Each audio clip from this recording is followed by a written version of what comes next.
আজকে আমি দেখাবো যে খুব সহজে কিভাবে আপনারা আপনাদের কম্পিউটারে অর্থাৎ লোকাল সার্ভারে আপনি ওয়ার্ডপ্রেস ইনস্টল করতে পারবেন। তো এটা করার জন্য আমরা এখানে লিখব ডাউনলোড ওয়ার্ডপ্রেস। এখানে আসার পরে এই যে wordpress.org নামে যে ফার্স্ট পেজ আছে অর্থাৎ যে ওয়েবসাইটের লিঙ্ক আছে এখানে ডাউনলোডে ক্লিক করবেন। ডাউনলোডে ক্লিক করার পরে এখানে রিসেন্ট যে ভার্সনটা রিলিজ হয়েছে ওয়ার্ডপ্রেস 6.6.2 এই ভার্সনটা আপনি এখান থেকে ডাউনলোড করে নেবেন। এটি ডাউনলোড হওয়ার পরে এখান থেকে আমাদেরকে ফাইলটা এক্সট্রাক্ট করে নিতে হবে। সো আমরা ফাইলটা এক্সট্রাক্ট করে নিচ্ছি। ফাইলটি এক্সট্রাক্ট আমাদের হয়ে গেছে। তো আমি এই ফাইলের ভিতরে গিয়ে এখানে বেশ কিছু ফাইল দেয়া আছে ওয়ার্ডপ্রেসের। সো এই ফাইলগুলোকে আমি সিলেক্ট করে কপি করে নিচ্ছি এখান থেকে। এর একটা সফটওয়্যার আছে জ্যাম্প, এই জ্যাম্প সফটওয়্যারটি ইনস্টল করে নিতে হবে। যদি আপনার ইনস্টল করা না থাকে সেক্ষেত্রে আপনি যদি লেখেন ডাউনলোড জ্যাম্প ফর পিসি, এই যে ফার্স্ট পেজ যে আসবে apache-friends.org নামে যে পেজটা আসবে এখান থেকে আপনি লেটেস্ট যে ভার্সনটা এখানে আছে, বর্তমানে এখানে লেটেস্ট ভার্সন হলো 8.2.12 অর্থাৎ এইটা আপনি ডাউনলোড করে নেবেন এখান থেকে। যদি আপনার 64 বিট হয় বা 32 বিট হয় সেক্ষেত্রে আপনি এখান থেকে চুজ করে ডাউনলোড করে নেবেন। তো আমি ধরে নিলাম আপনার ডাউনলোড করা আছে। সো আমরা অ্যাপাসিতে গেলাম। অ্যাপাসিতে গিয়ে এখানে আমাদেরকে দুইটা জিনিস এক্সট্রাক্ট করতে হবে, একটা হলো অ্যাপাসি এবং আরেকটা হলো মাইএসকিউএল। যে সি ড্রাইভে চলে যাচ্ছি লোকাল ডিস্কে। এখানে যাওয়ার পরে আমাদের এই দেখেন আমাদের এখানে জ্যাম নামে একটি ফোল্ডার অলরেডি ক্রিয়েট হয়ে গেছে। আমরা এর ভিতরে ঢুকে htdocs নামে যে ফোল্ডারটা আছে এই ফোল্ডারের ভিতরে ঢুকলাম। এই ফোল্ডারে ঢুকে আমরা এখান থেকে একটা ফোল্ডার করে নিব আমরা যে নামে ওয়েবসাইটটা করতে চাচ্ছি। সাপোজ আমরা এটা একটা ওয়েবসাইট নামে করতে চাচ্ছি স্বাদ আইটি করে নিলাম। নিয়ে আমরা যেগুলো কপি করছিলাম এগুলো এখানে এসে আমরা পেস্ট করে দিচ্ছি। ফাইলগুলো পেস্ট হওয়ার পরে আমরা আবার চলে যাব একটি ব্রাউজারে গিয়ে যদি আমরা এখানে আমাদেরকে এখানে লিখতে হবে লোকাল হোস্ট। দেখেন এখন কিন্তু আমার এটা গুগলের আইকন দেয়া আছে, অর্থাৎ এখন যদি আমি এখানে লোকাল হোস্ট লিখি সেটা কিন্তু ডিরেক্টলি যদি আমার নেট কানেকশন থাকে এটা কিন্তু গুগলে চলে যাবে। তো যেহেতু এটা আমার গুগলের কোনো কাজ নাই, আমার এটা লোকাল সার্ভারে আমি এই ওয়েবসাইটটি ক্রিয়েট করতেছি। সো আমার এখানে লিখতে হবে লোকাল হোস্ট। এ দেখেন লোকাল হোস্ট যখনই লিখলাম তখন কিন্তু আমার এখানে আইকনটা চেঞ্জ হয়ে গেল, অর্থাৎ এটা কিন্তু লোকালের icon.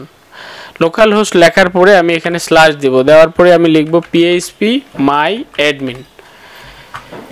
Local host php my admin লেখার পরে যখন আমি এন্টার বাটনে প্রেস করতেছি,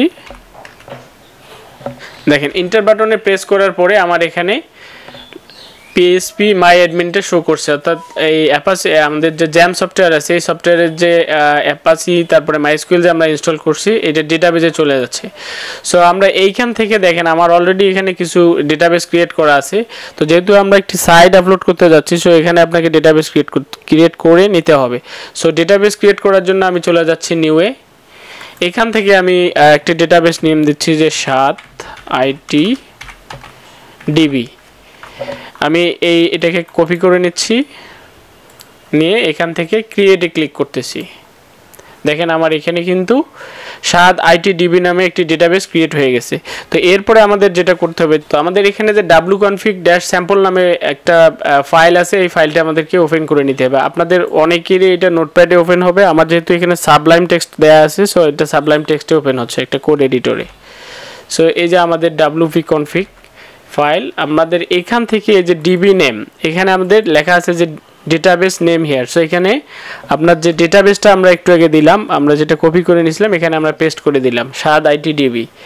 দেওয়ার পরে এখানে দেওয়া আছে ইউজার নেম, যেহেতু আমরা এটা লোকাল সার্ভারে করতেছি সো এখানে ইউজার নেম দিতে হবে রুট। আর যদি আমরা অনলাইনে কোনো সার্ভারে দিতাম সেক্ষেত্রে আমাদেরকে সিপ্যানেল থেকে user name database password create করে নিতে হতো। যেহেতু আমরা এখানে ওইভাবে করতেছি না, আমরা লোকাল সার্ভারে করতেছি, সো সেজন্য আমাদেরকে ইউজার নেম দিতে হবে রুট এবং পাসওয়ার্ড এখানে যে লেখা আছে পাসওয়ার্ড হিয়ার এটা আমাদেরকে তুলে দিতে হবে। এখানে রাখতে হবে ব্লাঙ্ক, জাস্ট ব্লাঙ্ক রাখতে হবে এখানে। এরপরে আমাদের আর কোনো কাজ নেই, জাস্ট আমরা এখানে তিনটা কাজ করলাম। একটা হলো স্বাদ আইটি একাডেমি, অর্থাৎ ডিবি নেম, ইউজার নেম দিলাম রুট এবং পাসওয়ার্ডটা করে দিলাম ব্লাঙ্ক। এটা আমরা সেভ করে নিচ্ছি। ক্লোজ করে দেওয়ার পরে এখানে আরেকটা কাজ আমাদের কি করতে হবে, যে এখানে যেহেতু wconfig-sample আছে সো আমরা এটা ড্যাশ থেকে স্যাম্পল পর্যন্ত আমরা এটা তুলে দিব। এখানে জাস্ট থাকবে wconfig.php। তো পিএসপি যেহেতু এটা এক্সটেনশন করাই আছে, সো নতুন করে আপনাকে এখানে .php দেওয়ার কোনো দরকার নাই, যেহেতু এটা পিএসপি ফাইলে সেভ হয়ে গেছে। আমরা জাস্ট রিনেম করে নিলাম w-config নামে। দ্যাটস এতটুকুই কাজ। এরপরে আমরা চলে যাব আমাদের ব্রাউজারে। তো ব্রাউজারে যেহেতু আমরা একবার এখানে পুশ করছিলাম যে localhost/myphpMyAdmin, সো আমরা এখানে আরেকটা ট্যাব নিচ্ছি। এখানে একটা ট্যাব নিয়ে আমরা এখানে এখন লিখব যে localhost/ আমাদের যে ফোল্ডারের নাম ছিল অর্থাৎ htdocs-এ আমাদের যে সি ড্রাইভ আছে, এই সি ড্রাইভে আমি একটু আবার যাচ্ছি।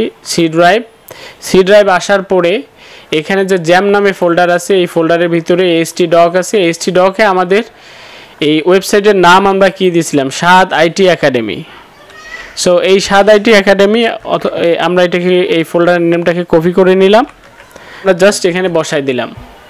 এই যে আমাদের এই চলে আসছে, ইনস্টল সেটআপের সব কিছু চলে আসছে। সো এখন আমরা এখান থেকে যাব কন্টিনিউয়ে। দেখেন আমাদের কন্টিনিউয়ে আসার পরে এখন কিন্তু আমাদের ডেটাবেস কানেকশন পাইছে, user name password everything is okay. So এখানে আমরা সাইট টাইটেল দিচ্ছি, এখানে দিয়ে দিচ্ছি যে হ্যালো ওয়ার্ল্ড, একটা সাইট টাইটেল দিয়ে দিচ্ছি। অথবা আপনার যদি স্কুলের কোনো সাইট হয় আপনি সেক্ষেত্রে স্কুলের একটা কোড এখানে বসাই দিতে পারেন।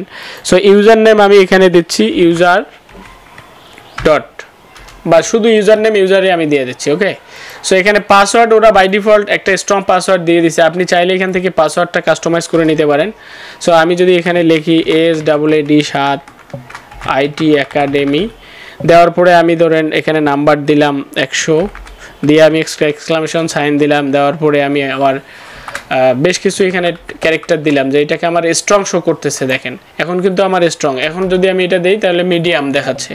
সো এখানে যেহেতু আপনি একটা ওয়েবসাইট বানাচ্ছেন, সো ডেফিনেটলি আপনাকে এখানে স্ট্রং করে নিতে হবে। সো এটা করার জন্য আপনি যদি এখানে আবার নোটপ্যাডে যান, আপনার নোটপ্যাডে গিয়ে আপনাকে এটা সেভ করে নিতে হবে। কি হবে, ইউজার, এখানে ইউজার নেম দিলেন, তারপরে পাসওয়ার্ড কি হবে, এখানে যে পাসওয়ার্ড আপনি দিয়েছেন সেই পাসওয়ার্ডটা আপনি এখানে আবার কপি করে নিলেন, অর্থাৎ কপি করে এখানে পেস্ট করে নিলেন।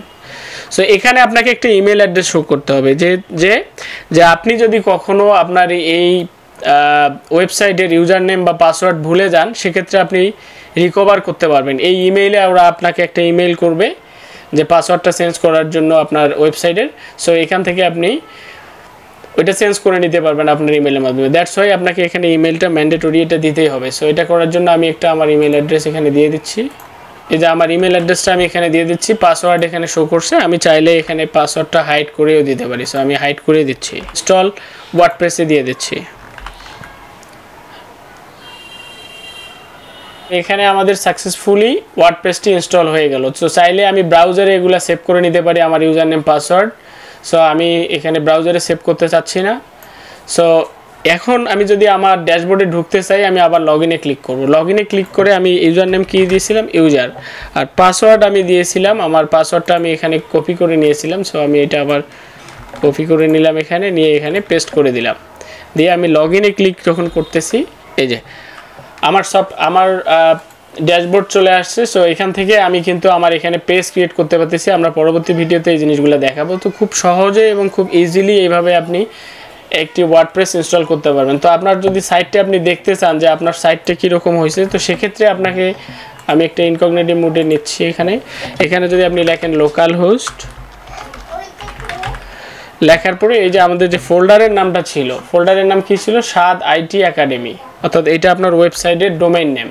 সো এখানে যখন আমি পেস্ট করতেছি, দেখেন ব্রাউজারে হিট করার পরে আমার এখানে ওয়েবসাইট শো করছে। আমি এখানে টাইটেলে দিছিলাম হ্যালো ওয়ার্ল্ড, এবং এখানে একটা স্যাম্পল পেজ করা আছে, এবং এখানে বাই ডিফল্ট কিছু পেজ করা আছে। সো এগুলো আপনি পরবর্তীতে কাস্টমাইজ করে আপনি আপনার মতো করে ওয়ার্ডপ্রেস ওয়েবসাইট তৈরি করে নিতে পারবেন।